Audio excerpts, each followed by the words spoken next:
Welcome to the Informed Pregnancy and Parenting Podcast. I'm your host, Dr. Elliot Berlin. Today, we're going to talk about birth centers.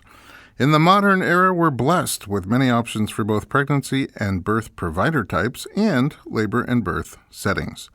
Many people feel most comfortable giving birth in a hospital, and many are more comfortable out of the hospital. Of those, most give birth either at home or in an out-of-hospital birth center. My guest today is currently a birth center midwife. She became fascinated with childbirth after seeing the documentary, What Babies Want. She earned a bachelor's in psychology and then began working in the field of maternal and infant health and wellness. She completed 4-year midwifery training at the National Midwifery Institute and has trained with Ina May Gaskin and the midwives at the farm in Tennessee, and has been attending births since 2010 as a doula, midwife assistant, apprentice, and licensed midwife, witnessing and supporting birth in many settings, including home, birth center, and hospital. She is now part of the Del Mar Birth Center team of midwives in South Pasadena, California. Hayley Oakes, welcome to the podcast. Thank you. That's a lot of stuff. It's a lot of stuff. You've been busy. Well done for reading that all. Thank you very much. I memorized it all. All right, let's talk about What Babies Want. What is that movie about, and when did you see it? Yeah, so I saw it in the year 2006. I was a senior in high school. Wow. 18. I was 18.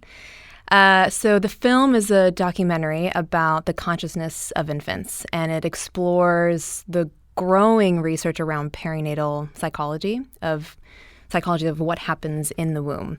And as an 18-year-old, that sort of blew my mind that memories are laid down from an early age like that. And wait a second, but as an 18-year-old, that would usually blow over people's heads. I know, and I don't actually know. So I was taking an elective psychology course, and the psychology teacher happened to know this filmmaker who was a local woman in the town where I grew up. And we could choose anything to study, and for some reason I chose early childhood and breastfeeding. For I don't know what reason, other than somewhere deep, Do you have siblings? I have an older sister. Oh, so you're the baby. I'm the baby. I've always been interested in kids, and not from the sense of, like, I find them so cute and squishy and adorable, but more just, like, fascinating creatures. Mm-hmm. And They are. They are. And that really, I mean, in this same class, we also had an exercise where we went out to the field and had to look at our shadow self and name our shadows, and mine was Bertha. So, like, really? So, somewhere I was so fascinated with this whole process. Of course, in hindsight, I can line up all these things that led me to the place where I am now. But at the time, it was sort of like this random assignment and random interest in this early childhood development phase.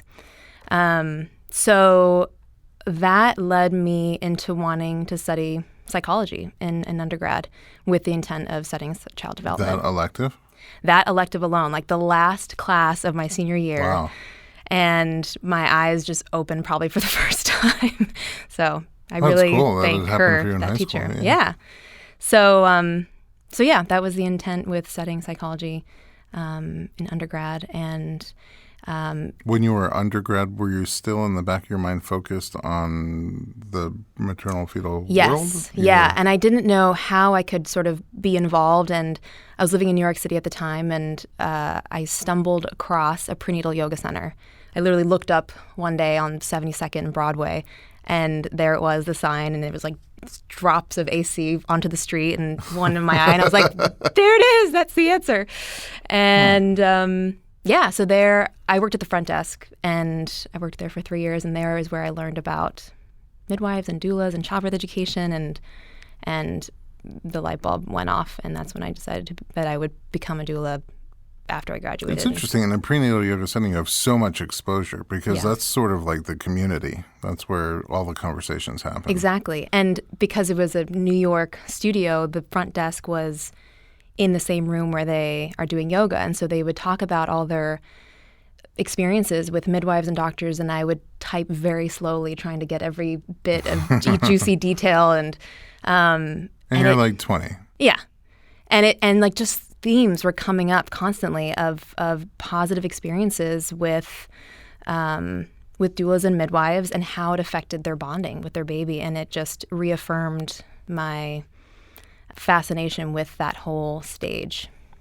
At that point, did you want to be involved in psychology like a psychologist I thought so. in the pregnancy world? Yeah, I thought so. And actually at the time, I'm not sure about it now, but the only institute where it was offering a graduate program in perinatal psychology was UCSB, which is where I'm from, Santa Barbara. So that was in the back of my head of like, oh, perfect, I'll get a graduate degree in this. And then the idea of becoming a doula it felt like a way to kind of get in there faster and experience it from the get-go, kind of. I mean, it may only be in hindsight, but there's so many clear, like, it's sort of like, feels to me like a video game where all of a sudden there's an arrow that says, okay, go this way, go this way, go that way. Yeah. A drop of water from an air conditioner falls in your eye and you're like, now you're in the middle of a prenatal yoga class Totally. every day. Yeah. In hindsight, I mean, obviously And then hindsight UCSB. I know. The only program. The only program is in the town where I'm from. Yeah. So I mean, but I think sometimes a lot of us have those little arrows pop up, but we're not so aware of them or don't pay attention to them.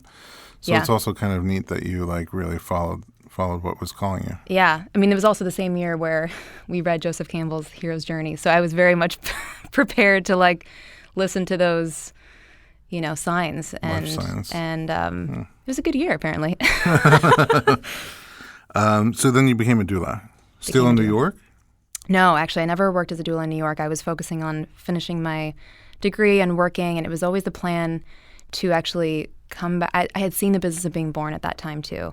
So I knew I wanted to train with Anna Paula Markell in L.A., and really months after I flew home, I sought out the next training and did it.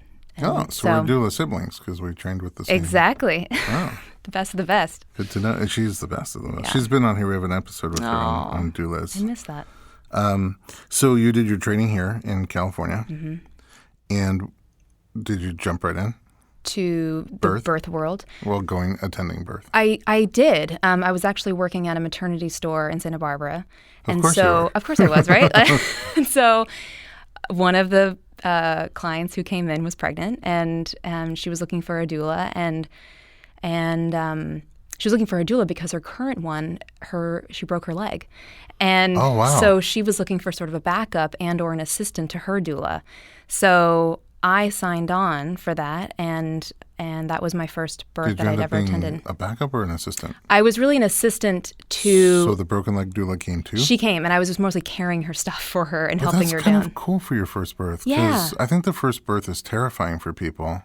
Like you have this training, but there's a lot of responsibility, and you have no experience. Yes. So it's really neat to watch somebody with experience and fine, I'll carry your stuff. Show me, how exactly. this works. It was a wonderful trade that she let me in, to her client space, and I got to help her with what she actually needed help with. And this was a second-time mom, so there really wasn't a lot to do. But that was also what made another light bulb go off of like, oh, I'm in for good, because it was so hands off, and it went from, we check in, she's 4 centimeters, and shortly thereafter she's complaining about her back and needs to move onto her hands and knees. And it was sort of, I remember it as this movie where she's on her hands and knees and it's dark in the room except this one light is on her back, and hospital gowns have an opening in the back. Well, yeah. And you can see her back moving, like almost like this dry heaving motion, and she was pushing. And she didn't say anything, and it was kind of silent, and the doula who was assisting just quietly sort of lifted her gown, and it was like a full crown. Oh, wow. And I was just sort of standing there in awe, and then doula asked me to go get the nurse because she couldn't. And the nurse ended up catching the baby, moments later, and it was just an insanely spectacular experience. That's the first time you witness a baby come out from somebody. Yeah. But not in a movie. Not in a movie. And but had I been alone, that would have been a lot to handle. It was nice that I got to kind of step back, and her doula really got to be verbally, and physically supportive. Yeah, if you just noticed the full crown. Right. Just like, what is that? Yeah. Did you get emotional? I was like shocked and sort of just high the rest of the night. I couldn't go to sleep. I was supposed to go to work the next day, and I showed up in the same work clothes because I spent the night in the area where she had given birth, and that because it was kind of far from my house. And I just remember being in awe and just sort of so much glee from something like that. I've taken some doulas to train them, and a lot of times, especially the ones I've trained several who don't have kids of their own, also like you hadn't at the time. And then just once the baby comes out, they have these big emotional responses, like really big. Like I'm sort of become a doula to two people, right? Yes, for a minute right there. Yeah, no, that wasn't my your experience. No, it was like a very. But you got the high because I'm familiar with the high. Yeah. Do you still get the high? Mm-hmm. Oh, you do. I mean, there are some births that definitely affect me still. That you walk into a coffee shop and you want to tell the barista everything that you just experienced, and they're like, "How's your day?" And you're just like, "Oh my god, if you only knew with these hands." No. Okay, how'd you end up in the farm? So after I became a doula and I went to my first birth, I was like, now what? And so I was working closely with a midwife in Ventura who had a birth center, and she wanted me to start assisting for her at births. And she felt the best way for me to be trained was to go to the farm where they offered midwife assistant training. And I thought, sure, what better way than to go there? And also it's a pretty historical site, and in the birth world, Ina May Gaskin's, revered, and so it was amazing to live on the farm for 2 weeks and work closely with Ina May and Pam and learn a lot, actually. It's a 2-week program? Yeah. Is it a group of people? It is a group of midwife assistants. And they all come from different parts of the country? Different parts of the country, different backgrounds. A lot of them are doulas themselves. Do you stay in touch with them still? I don't, sadly. Well, seemed like a big bonding. You guys should make a little reunion. We should. See where everybody's at now. It's a long time ago now. Yeah. How was the farm? Amazing. Incredible. It was really special to be walking on the grounds that they started from nothing. And Stephen Gaskin, Ina May's husband, was alive at the time, and he just had incredible stories of the trial and errors of when they got there and how they would grow things, and there were still the original buses that they had traveled on from San Francisco to Summertown, Tennessee. No kidding. In the back of some of the people's houses, and it was amazing. It was really sort of like this history. Yeah. That's really cool. And of course, her books are game changers for a lot of people. Ina May's Guide to Childbirth, I think, in particular, for someone who's usually the progression I see is someone will see The Business of Being Born, and then not too much later they're reading Ina May's Guide to Childbirth. And it's just some of the most incredible births that I've been invited to participate in and witness. I would say afterwards, I'm like, how did you get to that magical place where you just seemed like you were floating? And she's like, oh, Ina May's Guide to Childbirth. Mm-hmm. So it's really cool that you got to be there and live it with her. And those birth stories are key. Even if I would say, you don't read the rest of the book or even do a pretty thorough childbirth education class, that reading again and again how it works and that it does work and all the way it works is really so instrumental to childbirth. The first third of that particular book is all birth stories, yes, essentially told by the moms. Mm-hmm. Do you keep track of how many births you've attended? I do, on my phone, actually. After every birth, I write in the mom's name and the baby's name. No kidding, really? From day one? From day one. Wow, that's foresight. And as of this recording? 289 births attended and 89 catches. Wow. And in the recent months, there's been a lot of, not a lot, but I've had students. That's a lot of experience. So they catch, and so, but I don't catch it as mine. I mean, I don't. You don't count it as a catch? It's like baseball. Exactly. Well, you don't get credit for that run. Right. That's a lot of experience. You've seen a lot. Yeah. And you also have been in various different birth settings, right? Yes. Home, hospital, birth center.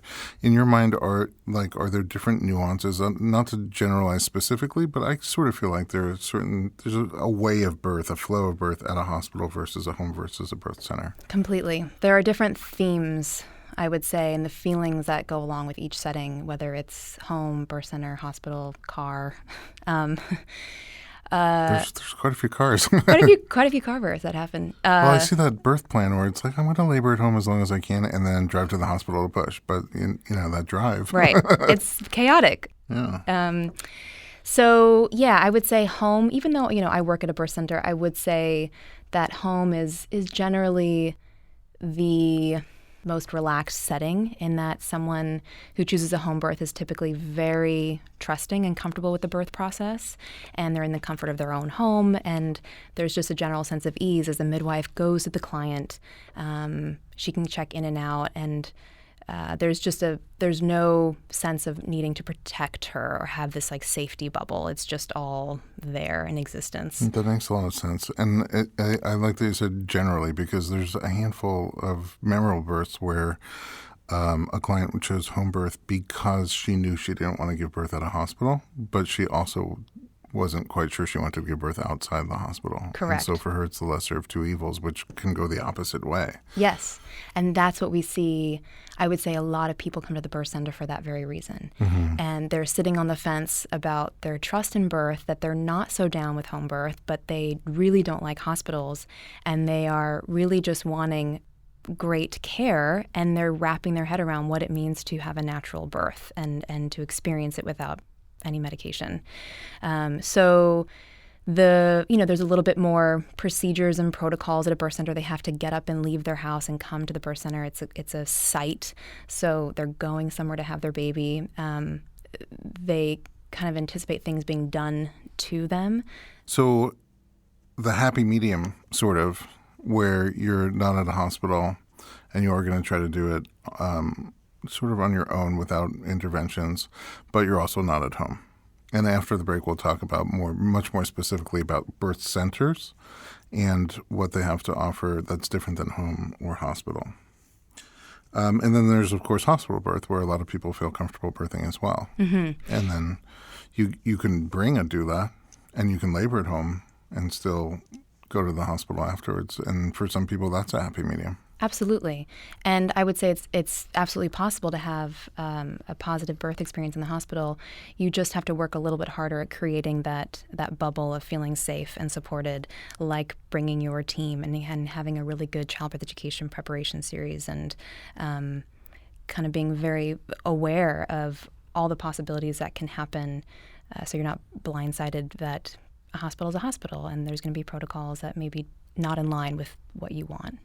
I think, I was recently at a hospital, a local hospital, who I think is trying very hard to diversify the birth experience and cater to different people's wants and desires during birth, and that's pretty noble. But they also had a community outreach program, and they said something like, but you just have to be aware that if you buy a hospital ticket, you're going on a hospital ride. And that was coming from the hospital. And I think that's important to realize, which is that, they have a comfort zone. They have a certain way. They're not bad people. They have a certain way of doing things. I think most of the doctors who practice in a hospital and make decisions either for or sort of with patients would make the same decisions for themselves. Absolutely. And if that's what you're buying into, you have to sort of be prepared for that ride. I think it's a fair statement. Yeah, and to remember that you are going in being the exception, not the norm, by asking for all those things that they don't do. If you're asking to have your baby in a hands and knees position, that's just out of the norm. And so, they may feel unsafe catching your baby that way. And so sometimes you do have to kind of sacrifice those things so that your care provider can provide the safest care, which is the kind of hospital ride. I just had an OMG flashback to a day when you came to the office and shadowed me around, and I don't know where that was in your journey. It was a while back. But on that day, I was really inspired by you. Really? You still are, but you were even younger. You had no kids. You were so passionate and so driven on your birth journey. I don't think midwife was even a thing yet. No. Like, you hadn't been thinking about it, just as a doula. And I was like, where does that come from? But now I understand a lot more about it. And it really made me feel like Stephen Covey, the 7 Habits of Highly Effective People, his second habit is begin with the end in mind. And I think for a lot of us, it's like we don't even realize where we want to go until we've gone quite a distance in the wrong direction. Yeah. So at that point, I already felt like, how cool is it that you're so young and so driven and so focused on something that you haven't experienced at all? Yeah. And it does not surprise me at all that you've ended up taking it this far. Oh, that's so nice of you to say. And it's also a gift because all of our clients that work with you are head over heels in love. That's very kind. They With say that, the same about you. Oh, well, in one case, they're telling the truth. All right. We're going to take a little break. And when we come back, we're going to talk all birth center all the time. Join us in a moment with Hayley Oakes.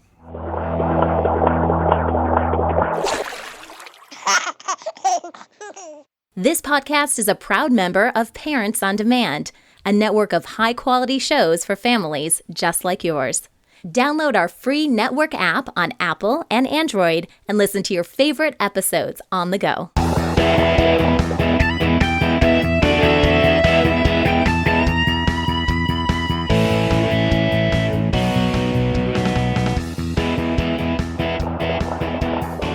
Welcome back to the Informed Pregnancy Podcast. I'm your host, Dr. Elliot Berlin, and we are continuing our discussion about birth centers, and we are here with birth center midwife, Hayley Oakes. Welcome back. Thank you.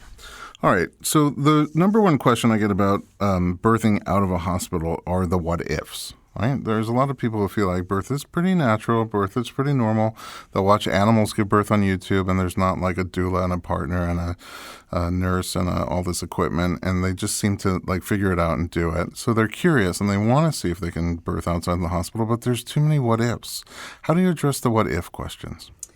So I actually listened to the previous podcast with Dr. Trevere, and I really liked what he said in that he said that people plan for these acute issues that can come up, the most rare situations of what if something horribly traumatic happens.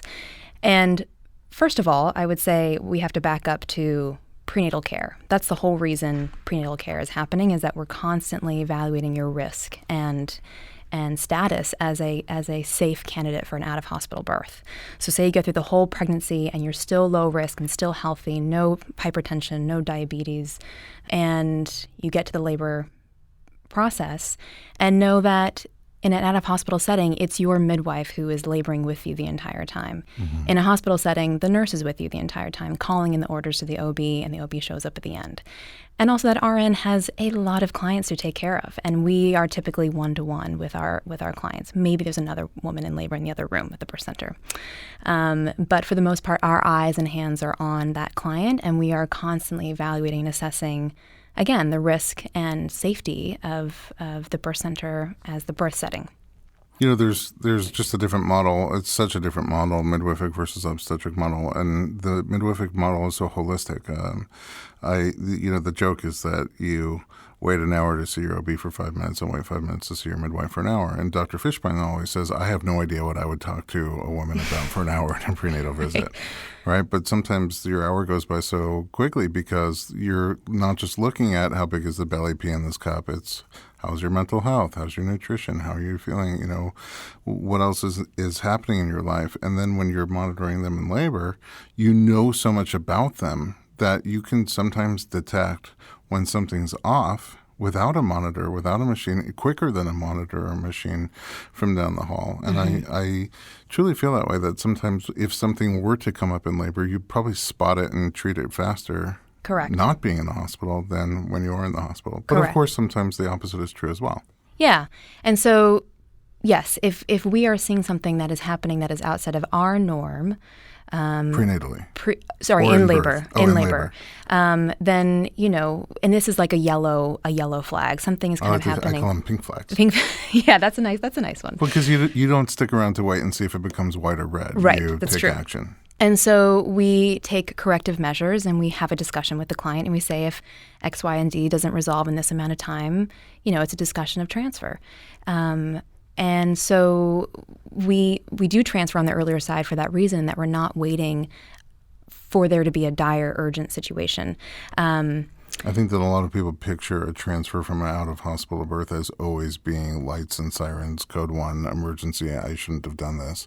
Whereas in reality, it's almost never that. It's almost never that. 90% of the time, it's not that. 90% of the time, it's a conversation with your midwife about the fact that you're exhausted, the client is exhausted. progress is no longer taking place, and really the best way of achieving a vaginal birth is to go to the hospital and have an epidural and rest. Possibly you may need Pitocin to augment things, but for the most part, rest and gear up the strength to push out your baby. There is this idea that transferring must mean a cesarean section, and that's very much not the case. I would say out-of-hospital birth, C-section rates probably range anywhere from 3 to 7%. Wow. And that's a huge difference to the national 33. 33%. So, yeah. And climbing. And, for the specifics of the what ifs, I would say the big questions that come up from partners specifically, as that's mostly their concern of safety. What if there's a cord wrapped around the neck? That's a big one. And or what if there's meconium? What if we need to call 911 and where do we go? And so we have long discussions about this, not only in the prenatal period, but also in labor. There's constantly discussions. It's never this thing of like we thrust the idea of transfer onto them, and it's this traumatic event of changing birth settings. In your training, you are trained for more significant emergencies. Mm-hmm. What kind of training and equipment would you have at a birth center? So we actually carry all the same equipment that a home birth would carry as far as medical emergency supplies. This includes anti-hemorrhagic medications, so things like Pitocin, Methergin, Cytotec, actually all the same medication that a hospital has for that very reason of stopping bleeding. An oxygen tank, oxygen mask, suctioning tools to help with the baby in case there's secretions, meconium. We have an amni hook to help if we need to artificially break the bag of waters to help with progress. We have IV fluids, numbing medication like lidocaine, and suturing materials to repair any lacerations, sterile gloves, gauze, things like that. Mm-hmm. So, and when you say at a home birth, those are the things that a midwife team would bring to the home birth. Yes. I know at our home birth there were like duffel bags, and it looked right. like MASH, really. Yeah. So instead at a birth center, it's all just sort of set up, It's kind of like tucked away neatly. You don't really see it over there. Your birth center is beautiful. Thank you. So this episode is really about birth centers. So let's talk about some of the pros and cons of birth center versus home and birth center versus hospital. What kind of things do you have at a birth center, or what are the advantages of a birth center versus being at home or being at a hospital? So I would say the biggest advantage, specifically Del Mar Birth Center, is the proximity to a hospital site, which for a lot of people is very reassuring and comforting. We are 4 minutes from Huntington Hospital. It's like 2 miles. I think one of our clients' partners timed it. One time they had to transfer, and it was 4 minutes from leaving the birth center to the ER. Wow. Where I think the average time to move from a labor and delivery unit to an OR could be 10 minutes, so it's pretty good. Yeah. So the proximity to a hospital is a big pro. The idea that you go somewhere perhaps more serene and calm than your own home. It's clean. It's very spa-like. Again, I'm speaking for Del Mar Birth Center. There are many different kinds of birth centers with different aesthetics and styles. But for the most part, you are moving out of your home, which may be preferable if you live in an apartment with close neighbors, if you have other children and you don't want to disturb them and or for them to be a part of the birth experience if they wake up right as you're pushing. You're living with your mother-in-law. Correct. Good. The cleanup is something that people actually factor in, this idea that you have a home birth and it's like a scene out of Dexter and thinking that they have to cover everything with plastic tarp and the laundry. And so this idea that we kind of take care of everything and clean up for them is great. I'll say we had 3 babies at a hospital and 1 at home. And 2 things that surprised me about the home birth that nobody really warned me about. First of all, somebody could have said, because we just used our built-in tub in the house, it's a big tub. Somebody could have said, hey, put a towel you don't care about right next to the tub. So when she takes that step out. So it sort of was Dexter-esque. At 3:45 in the morning, I was at the 24-hour drugstore getting hydrogen peroxide and a toothbrush so that when my kids woke up, it wasn't gooey, crime scene-y. It can be messy. And the other thing is, at least Cedar Sinai has this delicious cocktail of apple juice, orange juice, and cranberry juice, and you don't get that at home. It's true. It's true. With a straw. Those right are to you. with a big straw and Yeah. some ice. See, those are things to consider. It's true. But I do have patients that want to give birth at a birth center, even though they have homes that are totally adequate and beautiful, and they have tubs that would be great. One of them described it to me as sort of like eating out. I have a great kitchen, a nice dining room, but I like to just go out and somebody else prepares the food and cleans up after us, and we just go home. Sure. Yeah, it is sort of this feeling of like you're checking into this wellness facility and you have your baby in this beautiful room and being taken care of by staff. And then once you're all, clean and stable and ready to go, you get tucked in your car and drive home. Only 4 to 6 hours after the birth. Well, that's another thing. We'll get to that in just a sec. So what kind of things you have in your center? You have these beautiful tubs, and they're the LED, and they fill up pretty quick compared to like the hospital tub. Yes. At our hospital, it just feels like there's a little droplet. By the the time it's full, right, she's 9.5 it's over. centimeters, and she's not allowed to get in anymore. Right. And also in the birth center, you can not just labor, but you can deliver in the tub. Correct. So the built-in tubs are nice and they're really deep, which I think surprises a lot of women, especially taller women, that they can actually be fully submerged in the water. Yeah. We have handles in there that are movable, so they can use them to pull or push when in the pushing phase, or put their feet against them. And then I would say the biggest thing is the option of nitrous oxide.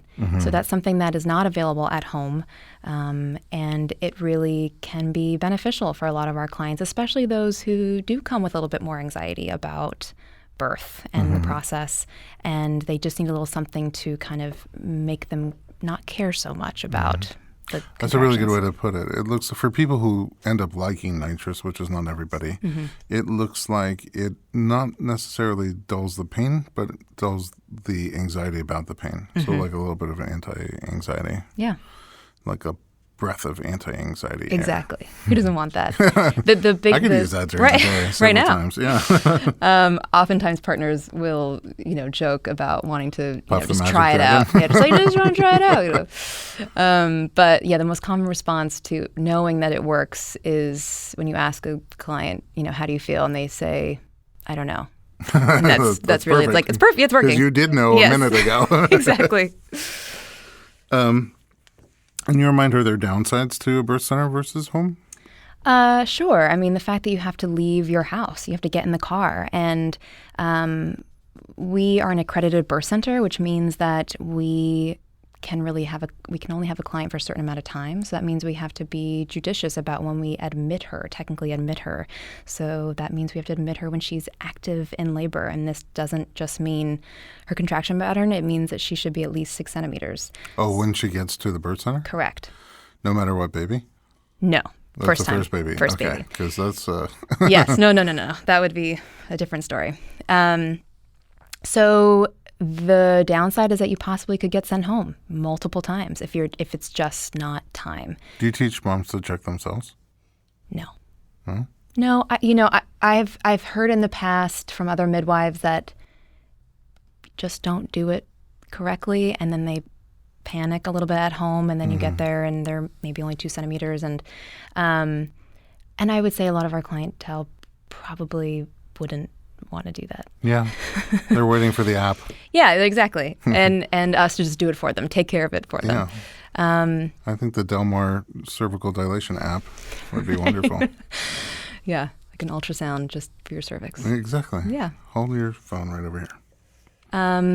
Other downsides would be that, again, there are certain sort of protocols and regulations of what the midwife what kind of care she can provide for you, whereas at home she can come and go as she pleases. There's not so much maybe a set standard of how many centimeters she should be dilating at a certain time, because usually birth centers have a higher volume, so we just have to take that into account. If we have maybe 10 other people who are due, if this person really should be at the birth center right at this moment. I was wondering about that, because you have multiple rooms there. Yeah, 3 rooms. 3 rooms, but you have a lot of clients, so... We do. You could end up in a situation where... We have. Uh-huh. And it was very exciting. I mean, I actually wasn't there. I was watching from afar, because we have online medical records. So I was just checking, and it was like watching this they were all going soap at the same opera. time. Yeah. Oh, wow. But the way it worked out was that the third room, that particular client was just finishing up postpartum. So she left a little on the earlier side so that this woman laboring could come in and use. So that was the fourth person that day. You said typically about 4 to 6 hours after the baby comes? That they go home. That they leave. And that's really, it sounds fast, but in a hospital setting, about 3 hours is when you're moved from labor and delivery to the postpartum maternity ward. That's when you're considered stable. So for us, that's also when you're considered stable, but we also allow for a few extra hours to nap, eat, take a bath, shower, hang with family, take photos.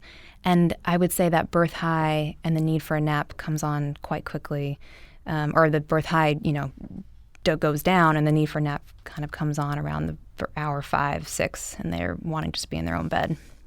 What percentage of people, roughly, would you say do a birthing center and want to be in water?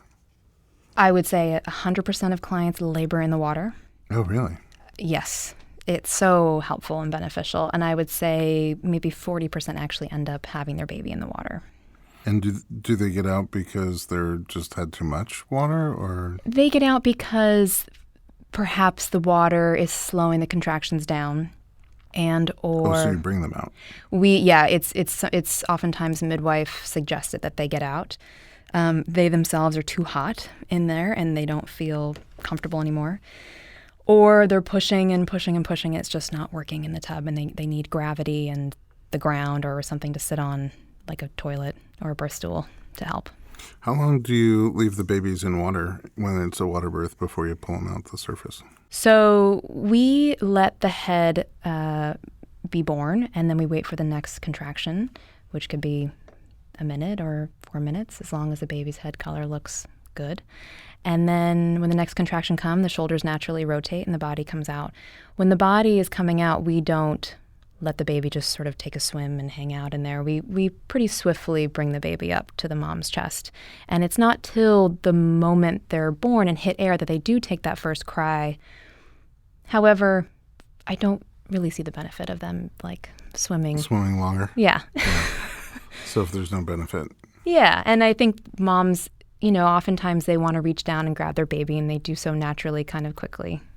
I mean, I will say one of the sharpest memories in my mind, even though it's a long time ago now, is at our home birth when my wife brought our little guy's face from just beneath the surface through the surface, and you can see him take his first breath. Wow. And that just usually is a moment that's lost. You don't get to see it. Yeah. And it's one of the clearest, sharpest moments in my brain. It's never gotten dull. That's amazing. And that's actually something that is nice to hear from clients, because I think as healthcare providers and someone who gets used to their setting can sometimes move a little quickly and a little clinically, and I have to remind myself to slow down sometimes. And part of that is waiting for the next contraction when the head comes out. A lot of midwives don't wait. They just the head comes out and you just deliver the rest of the body. But there's really a reason to pause, both for the baby and the mom, to kind of process and take things in. And also, it helps the delivery. It's actually a lot more seamless.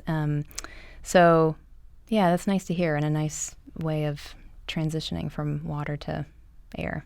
Try that. Yeah, that's really cool. Thanks for the tip. Sure. Least I can do. Yeah. All right. Another thing that I think is pretty cool about Del Mar is that you guys are you have shifts. Mm-hmm. So whereas sometimes it's nice to have a midwife who will be your midwife no matter what, if your midwife just got back from a 3-day birth, and she's your midwife no matter what, he or she, I should say, is your midwife no matter what, at some point you might wish you had a different midwife. Yeah. And so to a degree, you guys are always kind of refreshed. Yeah, and that's the beauty of it, is you always get a fresh midwife. And so we typically do 24-hour shifts from 7 a.m. to 7 a.m. And so, which is nice, because when the sun comes up and maybe you've been up all night, you meaning the client's been up all night laboring, and the sun comes up, and with that comes like a freshly showered, bright-eyed midwife with lots of new ideas to get this labor going, and or just new insight and a new something else to bring to the table. Yeah, sometimes that energy, we were talking about during the break when that happened, sometimes that just shift in energy is what you need to move things, Yes. get the ball rolling again.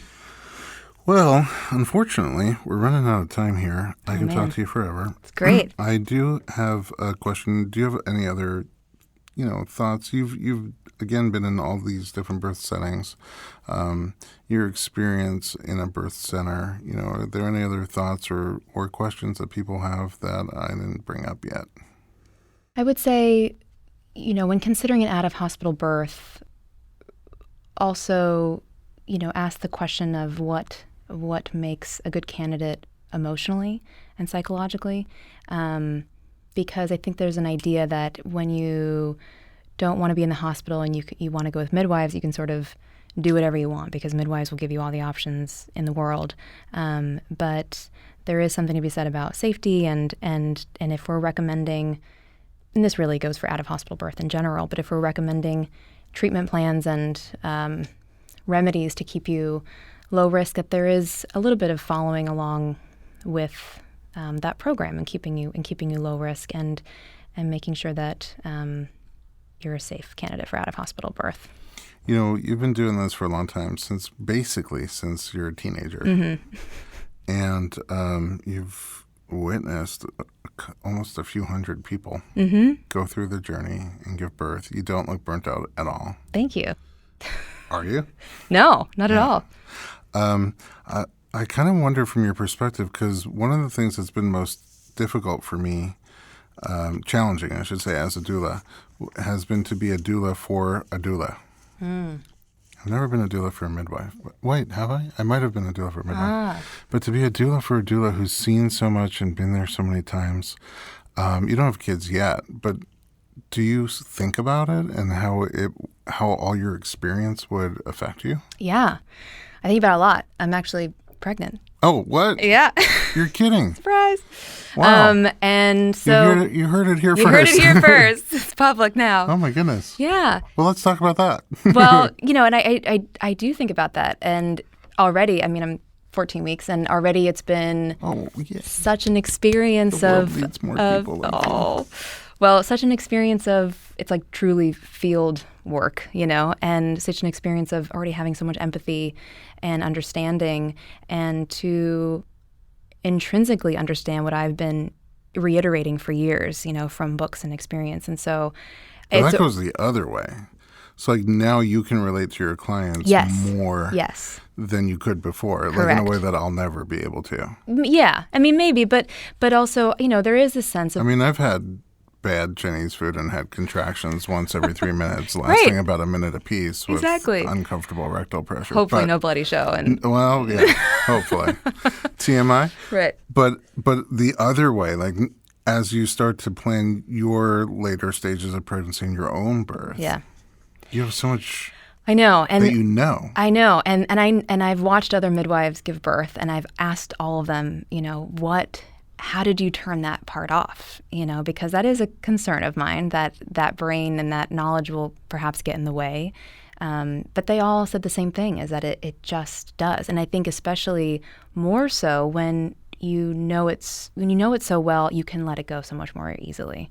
And you can trust that all those signs of labor and all those little aches and pains are normal. And so that's the part that I'm actually really excited about, is experiencing that sort of like severing of the head way of laboring, in that you are just watching yourself from above and watching this whole process unfold, because I've only witnessed it from the other side, like watching someone do that. So I'm excited. Wow. Yeah. Well, maybe you'll come back towards the end of your pregnancy. Absolutely. We can do a little before and after. Okay. Which is where we bring you on to discuss right before you have your baby how you're feeling and how you're planning. Yeah. And then afterwards you can talk us through how it went. Mm-hmm. All right. Where can we find you online? You can find me I am on Facebook, Hayley Oakes. I'm on Twitter, The Oakes Midwife. I'm on Instagram as Haybales, Heybales. And also my blog of out-of-hospital birth stories called midwifemilktrails.tumblr.com. You're totally different on every platform. I know. The Facebook and Twitter is really just another vehicle for me to like keep channeling the birth stories. But yeah, the Instagram is still personal / birth story stuff. Okay. But you get all sides of me with all those different... And even more sides now that you're growing a little human. Yeah, exactly. Well, Hayley, thanks a million for being here and Thank sharing you. your insights and adventures in birth center work. And at home, thanks for listening to us. If you have any questions or comments, send them to info@informedpregnancy.com.